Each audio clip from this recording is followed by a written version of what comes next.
Սիրելի ընկերներ, մենք վերադարձանք Antifake-ի տաղավար։ Ես հիշեցնեմ, որ այսօր մենք աշխատում ենք արտակարգ ռեժիմով Հայաստանի Հանրապետությունում խորհրդարանական ընտրություններ են, ընտրություն բառը չակերտավոր, որովհետև մենք տեսնում ենք, թե ինչպիսի այլանդակություններ են տեղի ունենում, բազմաթիվ ընտրախախտումներ, արդեն իսկ ֆիքսված, եւ այս պահին ես հյուրընկալել եմ Ադրբեջանի հարցերով փորձագետ սոցիոլոգ Արմինե Ադիբեկյանին։ Ողջույն Արմինե։ Բարև ձեզ։ Շատ շնորհակալ եմ, որ այս կարևոր օրով մեզ ժամանակ եք հատկացնում։ Նմանապես հրավերքի համար։ Բազմաթիվ ընտրախախտումներ են արդեն իսկ արկա եւ ինչ կարող ենք ասել այս պահին իրավիճակի մասով։ Դե նայեք, ընտրախախտումները իհարկե ակնկալելի էին եւ ոչ մեկիս համար դա զարմանք չի առաջացնում, դա այն ձեռագիրն է, որի հետ պայքարի անվան տակ սրանք եկան իշխանության։ Ու այն այլանդակությունները, որը մենք հիմա ենք տեսնում, նախկինում ես չեմ ֆիքսել։ Չնայած հանուն արդարության ասեմ, ես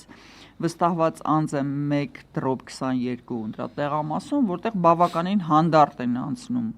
ընտրությունները, ընտրախախտումներ չեն եղել, մի 2-3 շատ աննշան միջադեպ է եղել, որոնք կանխվել են, հենց միանգամից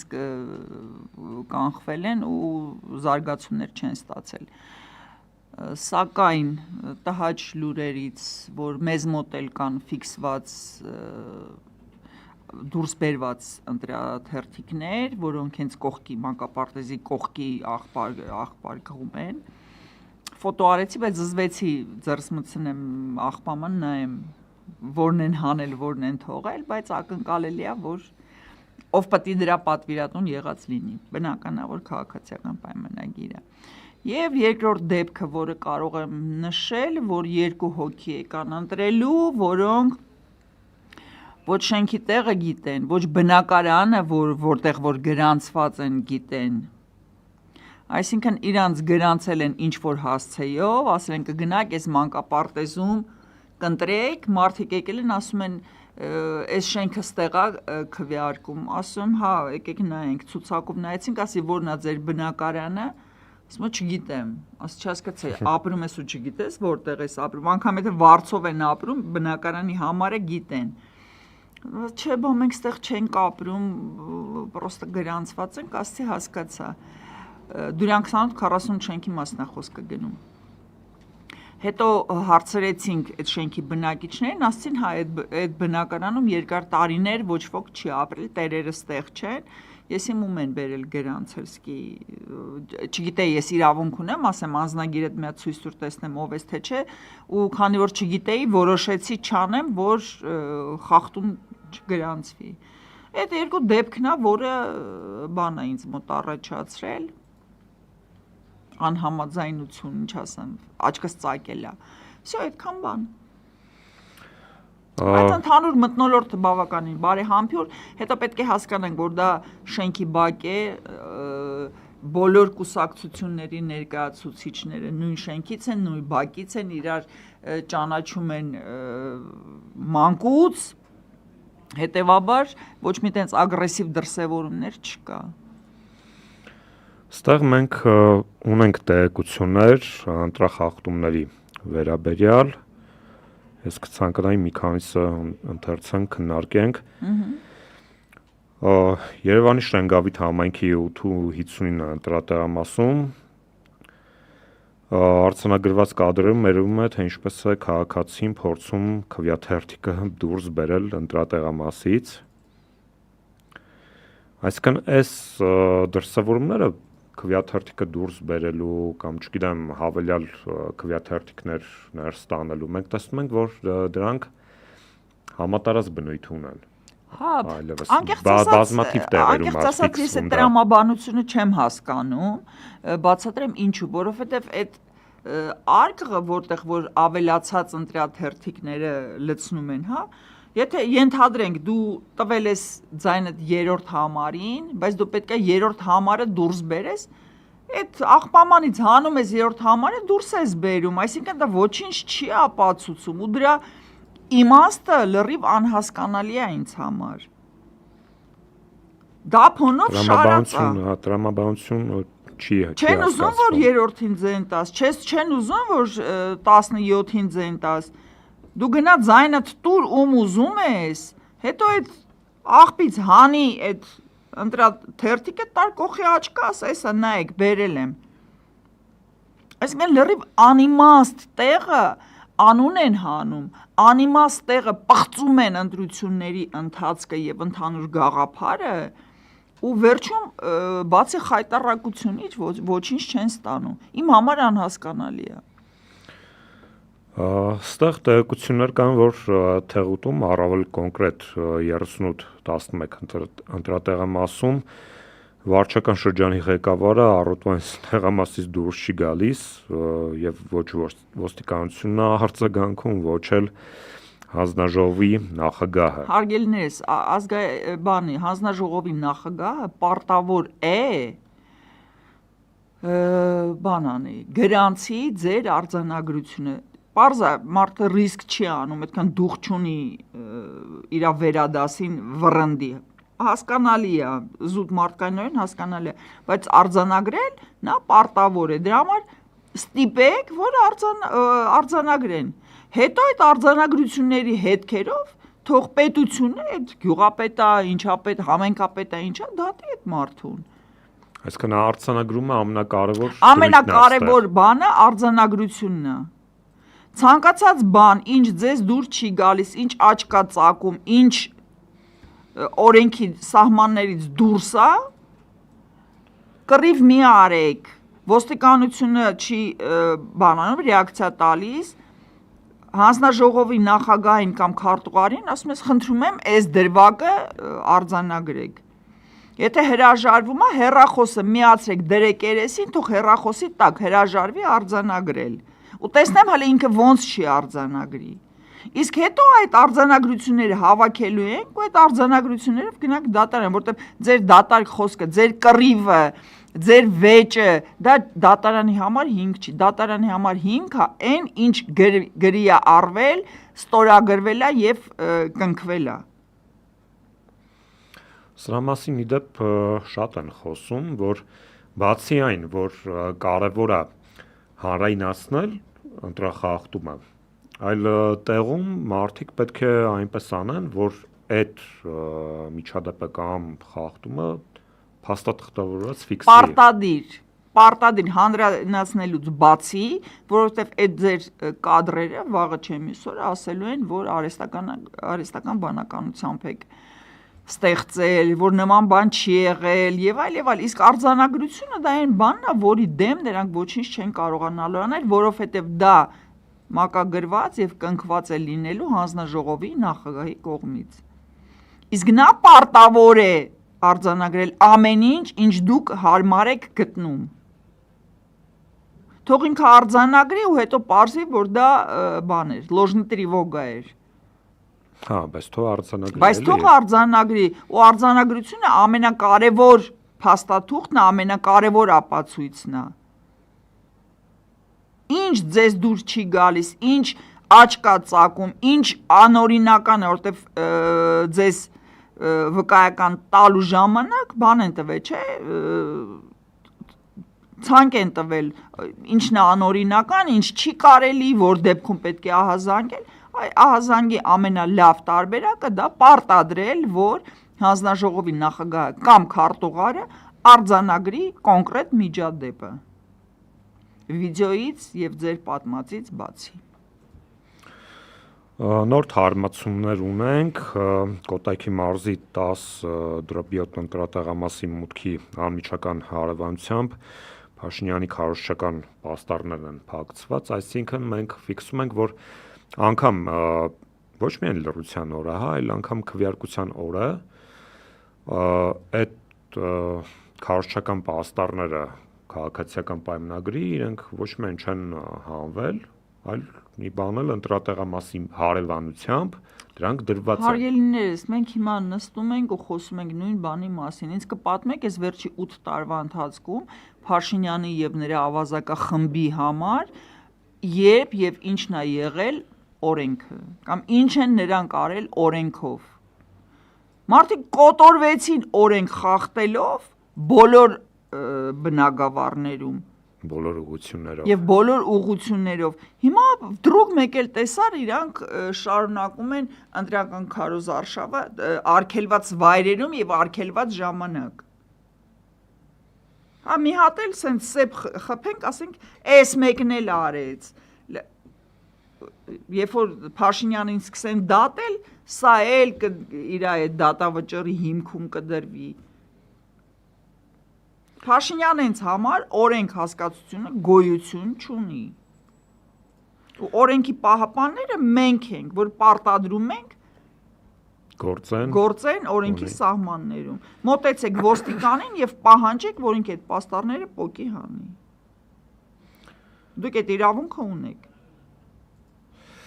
Հերթական արձագանքը բռնություն կիրառելու համատեքստում Լիչկի գյուղապետը իր կողմնակիցներով հարձակվել է Ուժեղ Հայաստան դաշինքի վստահված անձի վրա, այս մասին Ուժեղ Հայաստանն է ահազանգում։ Մահարտիսկ ոստիկանությունը այդ ժամանակ ինչ էր անում։ Պերերի վեր է անում ՔՊ-ի հաշվին։ Ինչ էր անում այդ պահին։ Ռետորական հարցադրում է։ Հա իհարկե ռետորականը։ Դժվար Որտեւ այդ պահին պետք է առնվազն 2 նարյադ գար, ծալեին ու տանեին, իսկ հակառակ իրավիճակը պատկերացնենք, Ուժեղ Հայաստանի ներկայացուցիչները հարձակվել են քաղաքացիական պայմանագիր կուսակցության ներկայացուցիչները եւ բռնություն են կիրառել։ Կարող եք սցենարը շարունակել։ Մի քանի րոպե հետո վարքյանական այդ մարդիկ հայտնվում էին բանտում, այսօր 2 ժամ հետո դատավճիռը արդեն իրանց գրպաններում էր լինելու եւ այդ մարդիկ փակվելու են առնվազն 2 ամսով։ Ես մեկ իրադարձություն եմ ցանկանում հիշեցնել հենց ձեր նշածի առումով օրեր առաջ Մասիսում էր որ հարձակվեցին Ուժեղ Հայաստանի ներկայացուցիչների վրա, ընդ որում հարվածեցին նաև կանանց, աղջիկներին եւ մինչ օրս որևէ մեկը կալանավորված չէ, ընդ որում տեղեկությունների համաձայն, մամուլում արկա տեղեկությունների համաձայն այդ ծեծողներից էր տարածքի ԵԿՄ-ի ղեկավարը ու այդ ողջ process-ը կամերաների առաջ էր տեղի ունեցել։ Որտեվ իրանք գիտեն, որ իրանք ոչ մի պատասխանատվության չեն ենթարկվելու, ժամանակավոր իհարկե։ Այսինքն այսօր իրանք չեն պատժվելու, բայց այդ պատժի օրը գալու է։ Օրը այո, պատժի օրը գալու է։ Վանում ՔՊ-ից եւ ՔՊ մերձ շրջանակներից մարդիկ երբեք չեն մտածում իրենց վաղվա օրվա մասին։ Այսինքն ինքը ինչ որ մի բան անում է, այսօր որովհետեւ պաշտոնին մնա, փողը ավելանա, ես չգիտեմ, պարգևավճար ստանա, այսօր, հա, ինքը իր վաղվա օրվա մասին չի մտածում, այսինքն ինչ ա լինելու մի ամիս հետո, մի տարի հետո, 10 տարի հետո, որովհետեւ ցանկացած գործողություն ունի իր հետևանքները։ Իրանք իրանց արարքների հետևանքների մասին չեն մտածում ու լավ, ասենք, այստեղ խոսքը գնում է փողոցային ծեծկռտուկի մասին, հա, բայց մենք այդ նույն իրավիճակը ունենք համապետական մասշտաբով։ Մարդը հողեր է բաժանում, որ այսօր Ալիևը իրան սենց էսի ապրես տղա ջան, չմտածելով, որ մի սերունդ հետո ինչ ա լինելու էս երկրի հետ։ Էսա պրոբլեմը, որտեվ կարելի է ամեն ինչ կուլ տալ, ամեն ինչ ներել, հա, եթե դու դրա դիմաց ունես ինչ որ վեհ գաղափար, վեհ նպատակ, ակնկալելի մեծ ինչ որ ձեռքբերում, իսկ էսի սենց բաժանումա չմտածելով, բա վաղը չէ մյուս օրը, այն եկող սերունդին ինչ ա ինքը թողելու այս փլատակներից բացի։ Ինքը ասում է, որ այսպես հա կարող է իր 4 երեխեն ուպակովկա եղած են լինելու, բայց այս երկրում բացի այդ 4 երեխուց ապրում է եւս 1 միլիոն երեխա։ Այսպես ասած խաղաղություն է ինքը ասում բերում։ Հաշվի առնելով այն հանգամանք, որ Նիկոլ Փաշինյանը ինչ որ ասում է, ինչ որ ասում է Նիկոլ Փաշինյանը արի հակառակը, այսինքն տեղի է ունենում հակառակը, հետեւաբար իր խաղաղությունը իր նման խեղված ինչ որ անհասկանալի երևույթ է։ Դուք նաև Ադրբեջանի հարցերով փորձագետ եք, բացի սոցիոլոգ լինելը եւ Վստահաբար ձեր գործունեության ընթացքում տարիներ շարունակ հետևել եք Ադրբեջանի ներքաղաքական իրադարձություններին, ընտրություններին, եթե իհարկե այդտեղ կարելի է ընտրություն դա համարել։ Ես կարող եմ արդյոք պնդել, որ մենք այսպիսի որակի ընտրություններով ենք նաև շարժվում դեպի ադրբեջանացում։ Իրականում հանուն արդարության Նիկոլ Փաշինյանը շատ հացուպաներ պետք է ուտի, որ հասնի Ալիևի մակարդակի ֆալսիֆիկացիաներին եւ ընտրությունների իմիտացիային, իրականում, որտեղ ինչ որ տեղի է ունենում Ադրբեջանում, Փաշինյանին եւս մի 2-3 ընտրություն է պետք, որ այդ աստիճանի երես առնի, որովհետեւ բացի նրանից որ Ադրբեջանում հին սիստեմով է թղթի վրա փիչկեք են դնում, մերը բանը, չէ, ամեն մի տեխնացու ունի իր ընտրաթերթիկը ու ըստ այնտեղ դեռ ավելի հին է։ Հա, այնտեղ հին է։ Ու այն հին ընտրությունների ժամանակ ցույց էին տալիս ոնց էին բերում լցոնում արգղերով այն մեծ 20 լիտրանոց, 30 լիտրանոց այդ արգղերով բերում, այսպես լցոնում էին ու բայց այստեղ մի հատ ուրիշ կարևոր հանգամանք կա, որ Ալիևին հաջողվել էր կամ Ալիևը այնքան աներես էր հայտնվել, որ նա կաշառել էր ամբողջ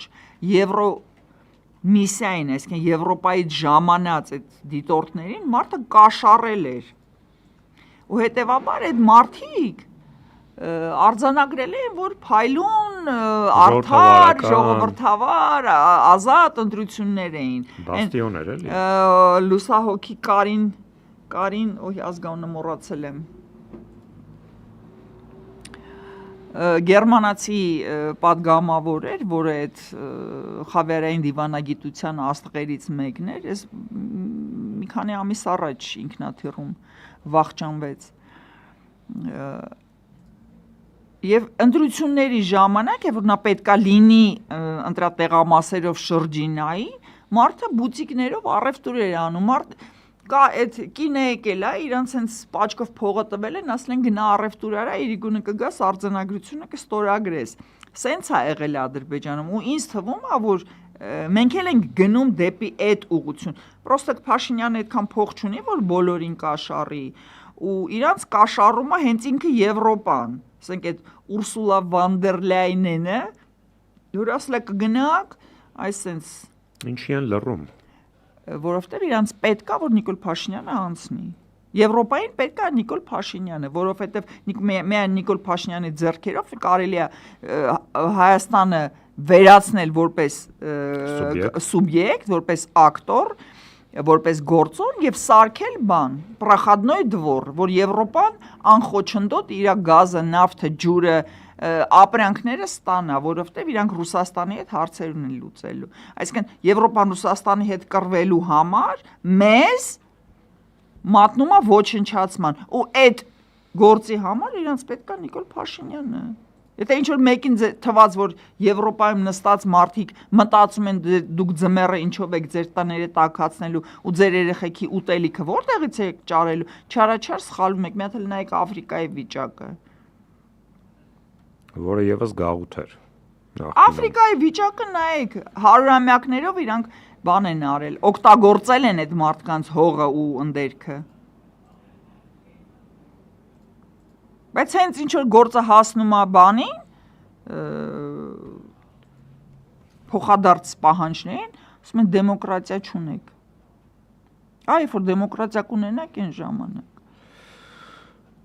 Վերադառնանք մեր աֆրիկյան ընտրություններին, հազանգ կա, որ 22-26 ընտրատեղամասում Սպիտակի վստահված անձը մտել է քվեախցիկ, քաղաքացիական պայմանագրի ու խմբակային քվեարկություն է տեղի ունենում։ Դե դա արդեն գիտեք ինչ, դա հանձնաժողովի նախագահի խնդիրն է, որ ինքը այդքան չկա, որ օրենք պաշտպանի, այսինքն իր վախը ՔՊ-ի ու Նիկոլի առջև շատ ավելի շատ է, քան հարգանքը օրենքի նկատմամբ։ Դա է խնդրեմը։ Մեր ընտրատեղամասում ճիշտ է ԿՊ չէր, բայց երկու հոգի մտան ընտրա խցիկ, պրոստը աչքս գցեցի, ձեռքս մեկնեցի, հանձնաժողովի նախագահը վարքյանական մոտեցավ, բան արեց իրանց։ Դուրս բերեց, ու զգուշացրեց, որ սա քրեորեն պատժելի արարք է, էլ տենց բան չանեք։ Всё, թեման փակվեց։ Էլի ԿՊ-ի ներկայացուցիչը։ Բայց օրենքը է։ Ու մինչև մարդիկ օրենքից ավելի շատ չվախենան, քան մարդկանցից, այս երկիրը երկիր չի դառնա։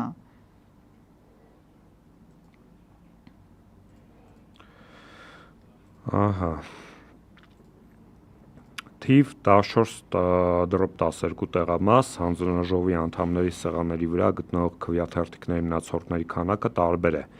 15, 16 եւ 19 համարների սեղանների վրա դրանք զգալիորեն ավելի շատ են, իսկ 3 եւ 7 համարների սեղանների վրա ավելի քիչ են։ Իդեպ ասած այդ հարցը շատերի մոտ է ծագում, ես տրամաբանություն չգիտեմ, պետք է հարցնեմ, սա կվերադառնամ ընտրատեղամաս կհարցնեմ, որտեվ այս տրամաբանությունը, դե մենք հետևում ենք ոնց են իրանք այդ բաները, կուճկաները հավաքում, որ հանկարծ ոչ մի սխալ չլինի, որ բոլոր թվերը ներկայացված լինեն, ու ոչ միայն մեր խումբը, այլ նաև մնացած կուսակցությունների ներկայացուցիչներն են այդ թեմայով շատ ուշադիր են, բայց մեկը ինչ որ մի խումբը ավելի արագ է ավարտվում, քան մյուսը ու տրամաբանությունը ես տենց էլ չհասկացա ոնց է տենց ստացվում, ինչի է տենց ստացվում, միգուցե ի սկզբանե այդ թերթիկների այդ պաչկեքը տարբեր քանակների կամ Ոբշեմ չգիտեմ, գնամ կհարցնեմ, հետո կզեկուցեմ։ Ստեղ բավականին հետաքրքիր տվյալներ կան, որ ժամը 14-ի դրությամբ պաշտոնական թվերն են 847,226 ընտրող, ինչը 211,709-ով ավելի է, քան 21 թվականի հունիսի 20-ի նույն ժամի պատկերի համեմատ։ Այսինքն մենք տեսնում ենք, որ явка ասվածը, հա, ժողովրդական լեզվով ասած շատ բարձր է։ Ես նայեցի, ուրեմն նայեք ինչ ունենք։ 26 թվականի մասնակցության մակարդակը հասել է 17 թվականի մասնակցության մակարդակին։ Սա ինչ է նշանակում։ Տարբերությունը այո։ Հա, տարբերությունը շատ 20,000-ով это ни о чем։ Այսինքն նախորդիվ 18-ին եւ 21-ին, երբ որ Նիկոլ Փաշինյանը ջախջախիչ հաղթանակներ էր գրանցում, քիչ է եղել զգալիորեն։ Զգալիորեն քիչ է եղել եւ դա է հենց ապահովել Փաշինյանի այսպես կոչված հաղթանակը։ Որ ասում են գնահանդրության, սրա համար ենք ասում։ Հիմա նայեք, դա ինչ է նշանակում։ Իմ կարծիքով պրոտեստների էլեկտորատն է զարթնել։ Սա շատ կարևոր, որտեվ 17 թվին էլ կար բավականին լուրջ բողոքական, հա, սեգմենտ, որը 17-ին եկավ։ Ու հիմա այդ բողոքական սեգմենտը վերադարձել է ընտրատեղամաս, բայց արդեն Նիկոլի դեմ ընտրելու։ Իդեպ ասած շատ հետաքրքիր խոսակցություններ եմ ունեցել ընտրողների հետ, երբ որ դուրս է տենց այգում նստում հանգստանում ենք, դե մարդիկ գալիս են, բան, ստեղից ընդեղից խոսում են, բան են անում, ու իրանց այդ զայրույթը, որ ոնց կարային մեզ ժողովրդին այսօրը գցեին, ստրկացնեին,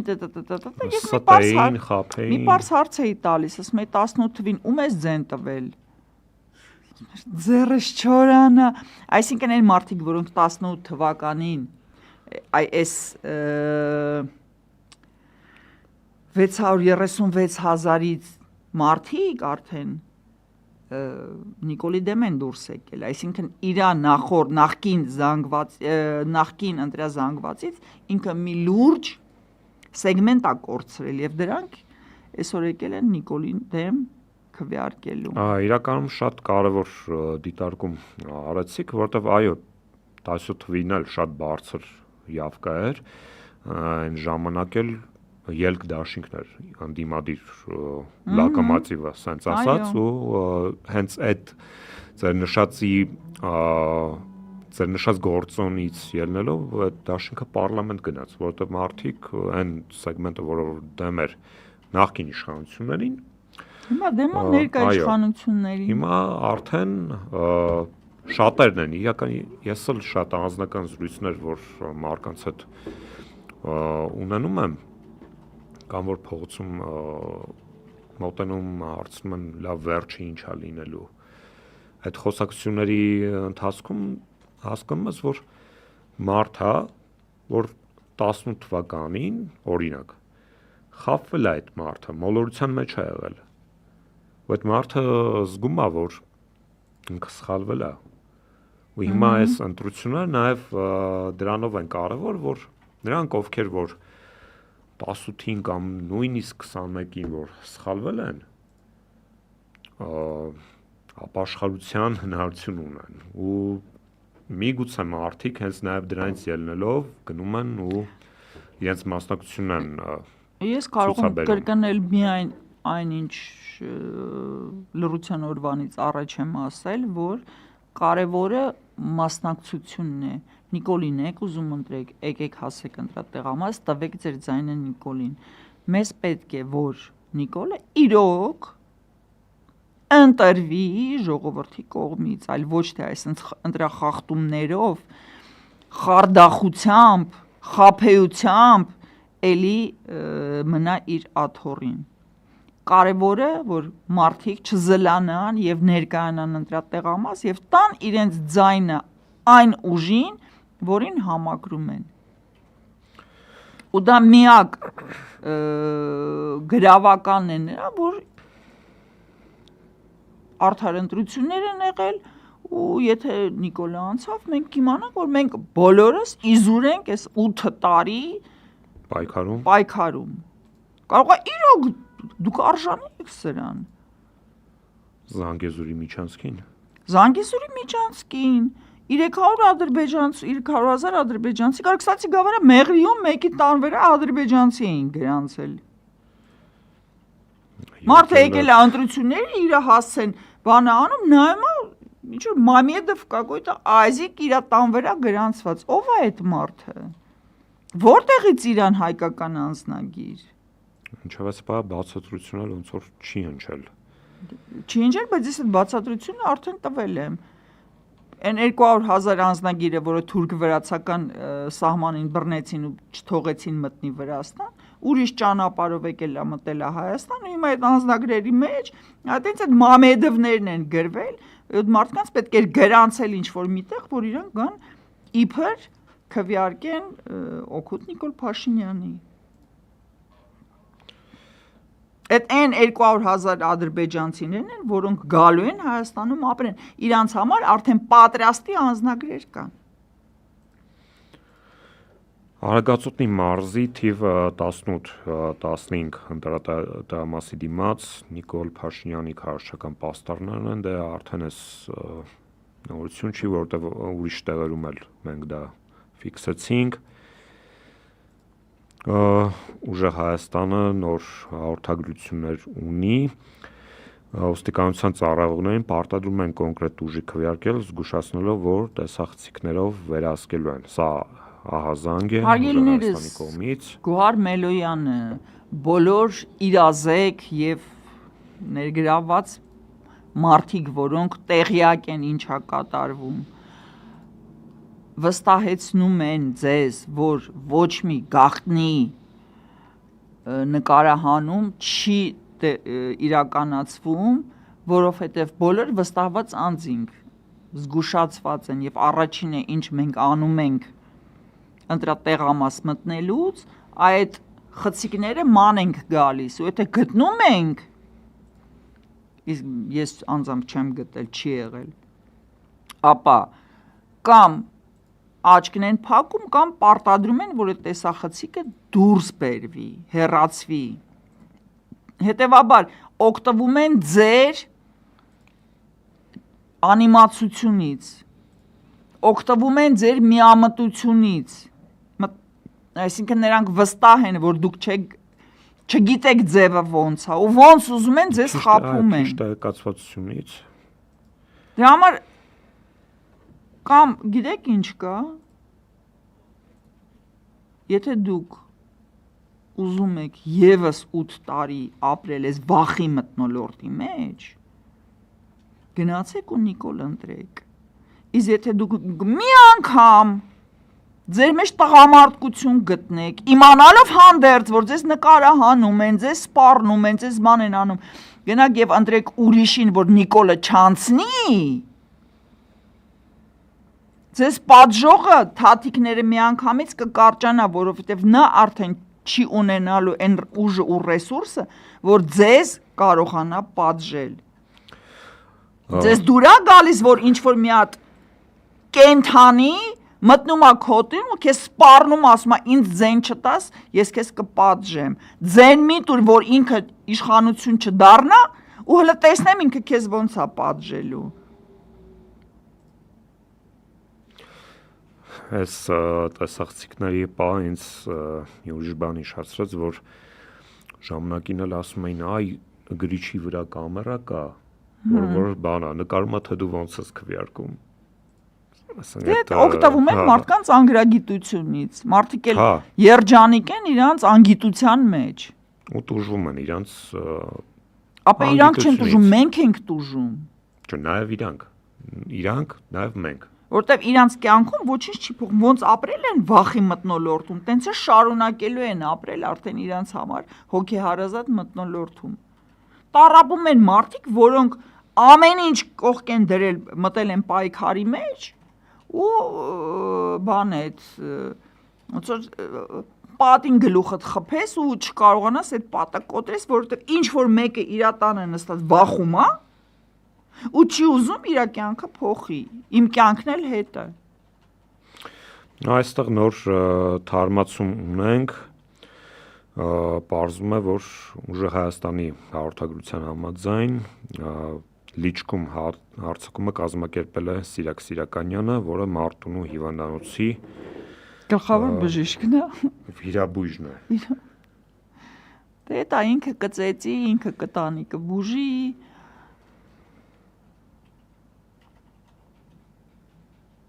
Ես չեմ պատկերացնում ոնց էլի, ոնց կարա մարդը կապնեվի ԿՊ-ի հետ ու լիովին կորցնի իր մարդ տեսակը։ Այստեղ ունենք թափանցիկ քվեաթերթիկի ահազանգ, հեսա կարող եք տեսնել։ Այսքան ընտրախախտումները նաև այս շատ ցածր մակարդակի վրա են էլի նաև տեղի ունենում 16 համարի քվեաթերթիկ։ Բայց 16, հա, որ 19-ը։ 19 էր ոնց որ։ Okay, համենայն դեպս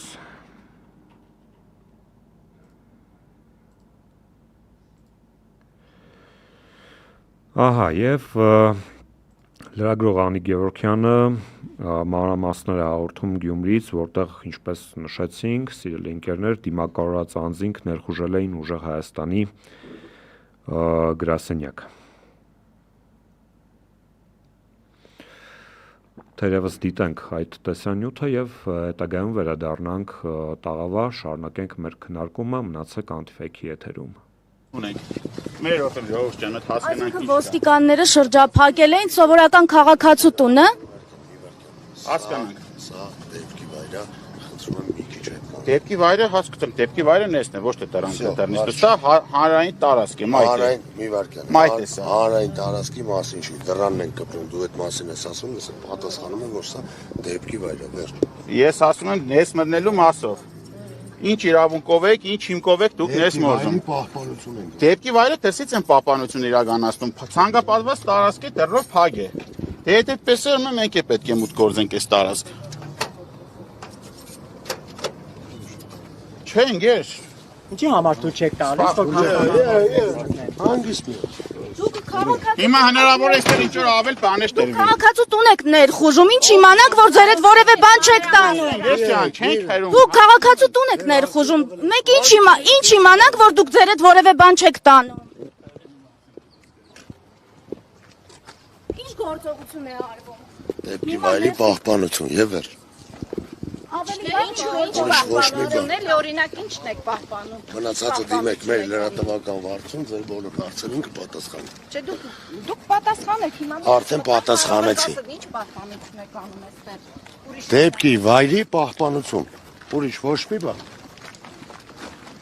Բայց ինչի փաստաբաններին ցույց չեք տալիս ներս մտնել։ Հիմա կարող է իրավապահ համակարգից որևէ մեկը այդ տանը որևէ բան է թողնում, ով է պատասխանատու։ Փաստաբանը իրավունք ունի այդտեղ գտնվելու։ Օրենքով Հարցերով դիմում եք։ Всё, մի վարքյան։ Օրենքով փաստաբանը Մնացած ձեր բոլոր անհանգստացնող հարցերով դիմում եք։ Մեր լսեք, հա, հարց եք տվել, լսեք։ Մնացած հարցերով դիմում եք լրատվական վարչություն, ձեզ կտան բոլոր ձեր հարցերին պատասխան։ Ոստիկանության Շիրակի մարզի աշխատող։ Սարուխան Հարությունյան։ Всё, լավ, այդ մնացածը արդեն ձեր մնացած հուզող հարցերի պատասխանները ասեցի, դիմում եք ու ստանում եք, վերջ։ Իսկ ինչ օպերատիվ տեղեկատվություն եք ստացել, Всё, էլ ձեր ոչ մի հարց։ Այսինքն ձեր գործողությունները պիտի ողջամտության սահմանում լինեն։ Ինչ օպերատիվ տեղեկություն եք ստացել։ Հիմա հանգիստ, հա, թողեք։ Всё։ Սիրելի ընկերներ, դիտեցինք տեսանյութը եւ այս պայն արդեն վերադարձանք տաղավար ու ինչ է ստացվում, որ հերիքչի հարձակվում են շտաբի վրա, աշխատանքներ են խաթարում, մի բան էլ արգելում են, ոնց հասկացա, ելումուտ անել եւ այս գործելավոճը իրականում հարիր է այդ ավտորիտար համակարգերին, երբ որ ընտրության թե քարոզչության ժամանակ եւ թե հատկապես քվեարկության օրը ուժայինները գործի են դրվում։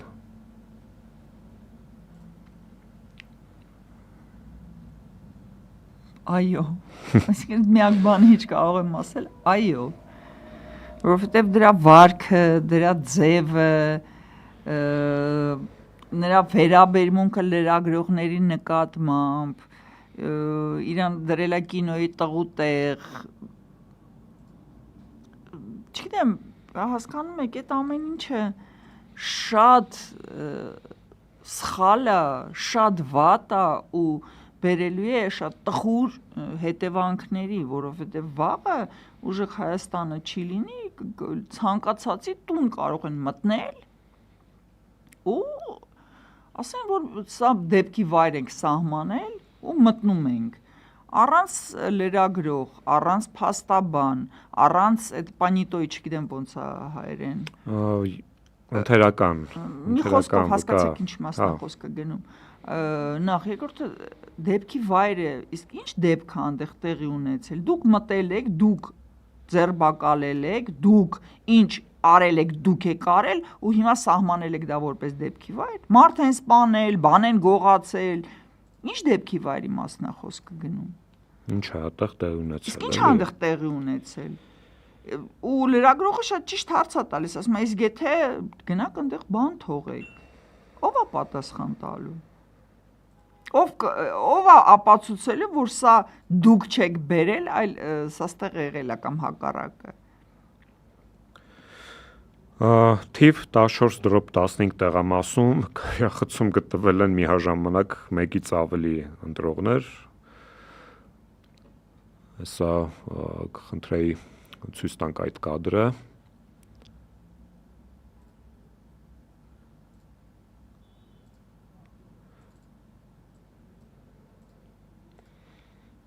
Ահա, շնորհակալություն, ու կարող եք ֆիքսել, որ բայց այս բանն է, գիտես, ինձ թվում է ծեր կինը օգնողի հետ է, չէ, ունեն։ Եթե հաշմանդամ է, մարդը եթե հաշմանդամ է եւ օգնողի կարիք ունի, ապա դրսից անկողմնապահ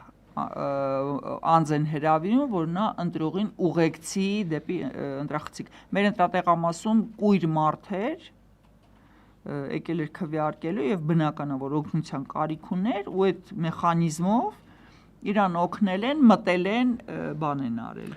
Այստեղ նաև տեղեկություն կա, որ դա հենց իրականում խախտում են արձանագրել, Եթե խախտում ուրեմն բարեկամն է կամ հետի եկածն է։ օժանդակություն Օժանդակել կարող է միայն մարդ, որը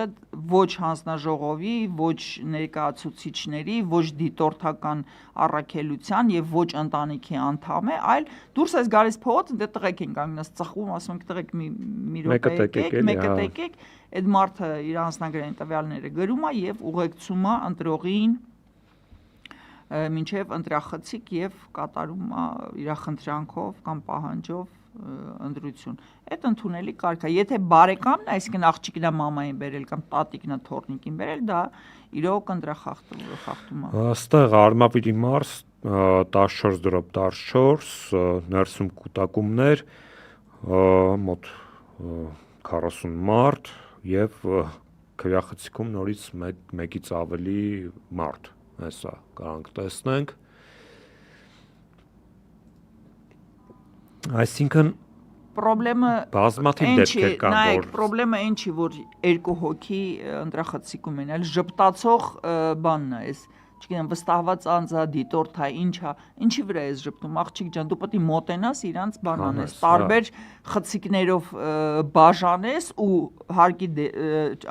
անհնազանդության պարագայում արձանագրես։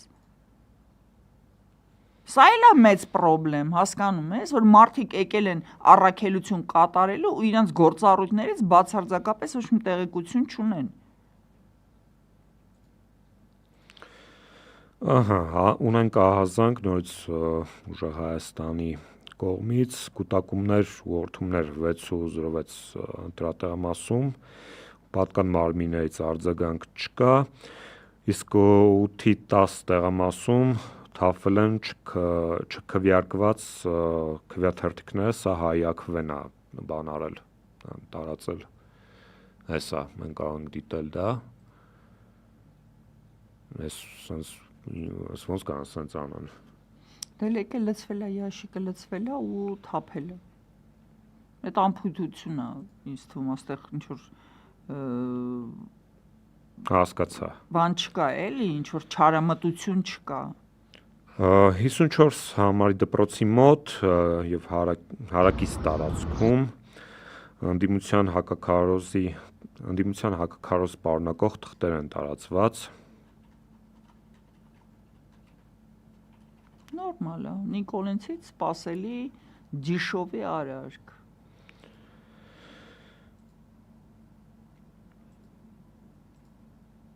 Այսինքն այս հակաքարոզը իրենք ամեն կերպ իրականացնում են, էլի։ Հակաքարոզն էլ է քարոզ, որովհետև ընտրողը երբ որ գալիս հասնում է ընտրատեղամաս, ինքը ոչ քարոզի կարիք ունի, ոչ հակաքարոզի, ինքը արդեն գիտի ումա ձայն տալու։ Իհարկե։ Ու այդ ամեն ինչը բացարձակապես անիմաստ է ազդեցության առումով։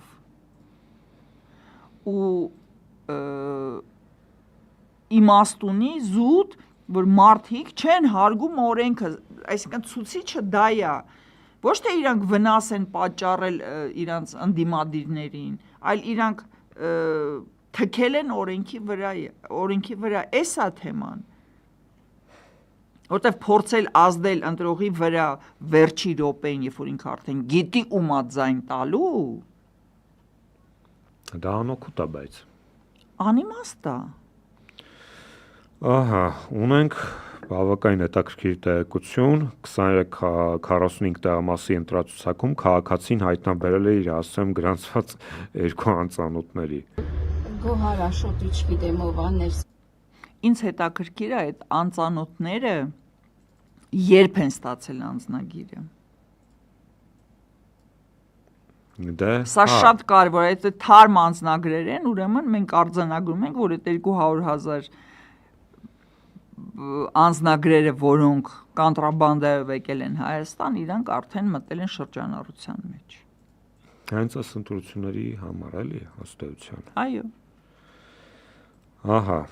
8:32 ընտրողը հանել է իր թիվ 16 քվեաթերթիկը ծրարից ցուցադրելով այն։ հանձնաժողովը վավեր Քրեորեն պատժելի արարք։ Քրեորեն պատժելի այս աղջկան հենց հիմա ոստիկանությունը պետք է ծալի ու տանի բան կալանքային չավոշ ոնց է վավեր է ճանաչել։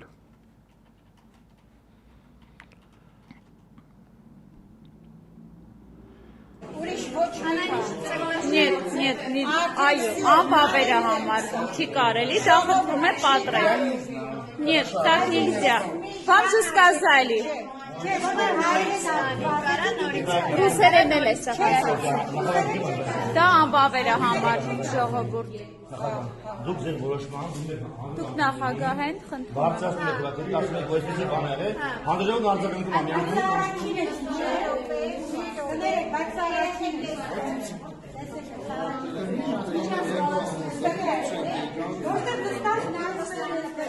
Դա առաջի անգամ է։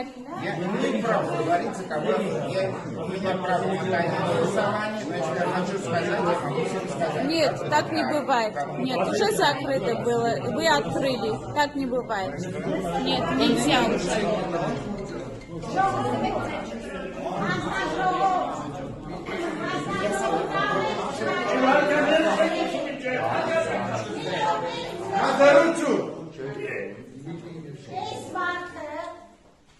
Ոչ հայերեն Հայաստանում, ոչ ռուսերեն մնացածներ չգիտեն։ Այնքան բացատրեցինք, որ զիվիլը կծում է սնդեր, դու ռուսերենով չգրած համարը, բայց ինքը դերեց բարձ, դերեց, ասես դա իմ իրավունքն է, բայց սա օրենքին հակառակ է, հիմա դուք ինչ եք ասում, ինչ անեմ, ես ուզում եմ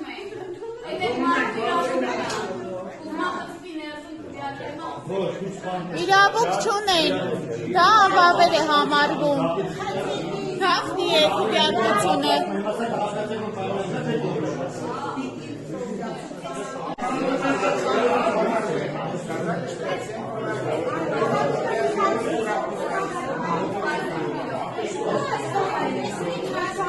Ասվել է, բայց քվեարկությունը համարվում է անվավեր, օրենքը չեն խախտում սիրելիս։ Դա անվավեր քվեաթերթիկ է, կխնդրեմ համարեք անվավեր։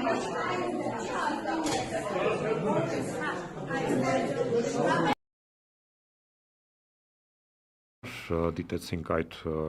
տեսանյութը եւ եկեք մի փոքր ամփոփենք թե այս լարված օրվա կտրվածքով արդեն ժամը 5-ն է 3 ժամ է մնացել քվեարկության ավարտին եթե գոնե միջանկյալ փորձենք ամփոփել եկեք հասկանանք թե ինչ տիպի են հիմնական այդ ընտրախախտումները ես որ այսքան ներկայացրեցինք խոսեցինք հիմնական իմ համար գոնե առանձնացրեցի ուղղորդումները Պարտադրումները։ Այո, պարտադրումները։ Ուղղորդումը մի բան է, պարտադրելը ուրիշ բան է։ Տարբեր համայնքապետերի կամ Ադմինիստրատիվ ռեսուրսի կիրառումը, բռնի ուժի կիրառումը ուժայինների կողմից։ Եղավ նաև ծեծի դեպք, օրինակ Լիչքում։ Այո։ Այսինքն, չէ, նաև այդ կրկնակվեարկության դեպքերը տարբեր քվեախցիկներում մեկից ավելի մարկանց արկայությունը անհասկանալի անձանց քվեարկությունը, որոնք երբեք չեն բնակվել ու այդ հասցեի հետ ոչ մի աղերս չունեն, մեկ է հայտնվում են ու քվեարկում են։ Դե պարզա որ մի քանի հոգի նույն ընտրախցիկում դա էլ կարելի է դասել որպես ընտրախախտում։ Այսինքն պետք է նաև հասկանալ հետևյալը, որ այս ընտրությունները ինչով էին օրինակ հետաքրքիր է այս քվեարկության process-ը, որ խախտումները ոչ միայն տեղի չեն ունենում տեղամասից դուրս, մինչ մարդու տեղամաս հասնելը կամ առասարակ նախընտրական քարոզարշավի շրջանակներում, այլ այս ողջ process-ը եղավ թե նախընտրական քարոզարշավի ժամանակ, թե քվեարկության օրը եւ թե տեղամասի ներսում։ Բայց ես կարող եմ մի հատ էլ օրինակ բերել, որը ընտրյալ խախտում չի, օրենքի խախտում չի, բայց մարդիկ հնարք են մոգոներ, որ բանան խոչընդոտեն մարդկանց բանին, այդ կամքի արտահայտմանը, որ տարիներ շարունակ մարդիկ իրանց գրանցման ընտրատեղամասից տեղյակ են, գիտեն, որ մենք ընտրում ենք այս մանկապարտեզում, գալիս են հասնում են այդ մանկապարտեզ, պարզվում է, որ իրանց վերագրանցել են կողքի դպրոցում, այդ ասենք մի 50 մետրի վրա է, բայց 50 մետր սար պետք է քաշես ու պատկացա բանով չալիկով թոշակառուն պետք է ուրեմն այդ սարը ձգի, որ գնա, ընդհուպ ընտանիքի մի մասը, նույն հասցեով, ընտանիքի մի մասը կցված է այս ընտրատեղամասին, մյուս մասը, մյուս ընտրատեղամասին, մարդիկ գալիս են ընտրելու 4 հոգով, պայմանական, երկուսը տեղում ընտրում են, այն երկուսը ասում են, օֆ, լավ է, հավես չկա, գնամ հասնեմ ընտեղ, վсё, այսինքն մարդիկ չեն հասնում ընտրատեղամաս ու այդ հնարք, պրինցիպի, ոչ մի անօրինական բան չկա, բայց փաստացի մարդիկ անում են ամեն ինչ, որ ընտրողը չգա չհասնի ընտրատեղամաս, անհարմարություններ են ստեղծում։ Եվ մի օրինակ էլ ես բերեմ, այսքան թվարկած խախտումների մասով արդեն չեմ հիշում, որ տեղամասներ, բայց նշված էր, որ տեղամասի դեմը հերթ է, ներսում զինվորներ են բերել, քվեարկելու ու փակել են տեղամասը, որ մարդ չմտնի։ Այսինքն արհեստական ոնց որ հերթ գոյացնեն, որ մարդիկ բանանեն, հոգնեն գնան, հելա ես տուն օրինակի համար։ Այո, դե Փաշինյանին ձեռնտու մեծ մասնակցելիությունը, որովհետև մեծ մասնակցելիության պարագայում նրա ձայները զգալիորեն նվազելու են, հետևաբար նրան պետք է ինչքան քիչ մարդ գա ու գալու են իր կողմից ուղղորդվածները եւ պարտադրվածները, հետևաբար ինքը հերթական ջախջախիչ հաղթանակ կգրանցի։ Բայց ոնց երևում է 23 թվականի Երևանյան սցենարը չի կրկնվելու։ Մենք հիշում ենք, չէ, 23 թվականի քաղաքապետի ընտրություններին ինչ ցածր յավկա էր։ Դե վсё, արդեն մենք այդ յավկայի բանը կոտրել ենք։ Մենք հիմա եկել ենք 17 թվականի մակարդակին։ Այսինքն Նիկոլ Փաշինյանի հաշված յավկայից արդեն անցել ենք, ու եթե մենք այս տեմպը պահպանենք եւս 3 ժամ, ապա շանսեր կան, որ մենք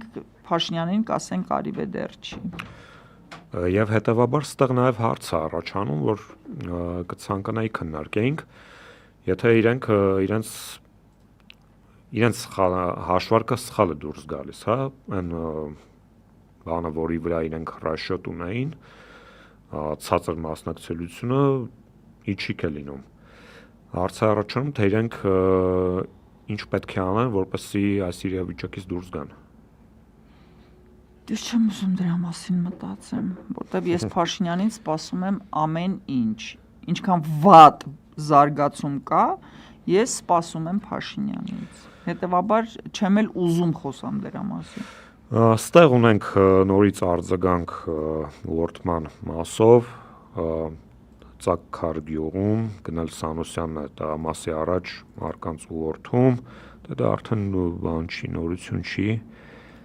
Գնել Սանուսյանի մասին բան ունեմ ասելու, որ ընտրությունների հետ կապ չունի, սակայն դա էական է, որ պարզվում է, որ Գնել Սանոսյանի որդին սպորտսմեն տղա, բայց առողջության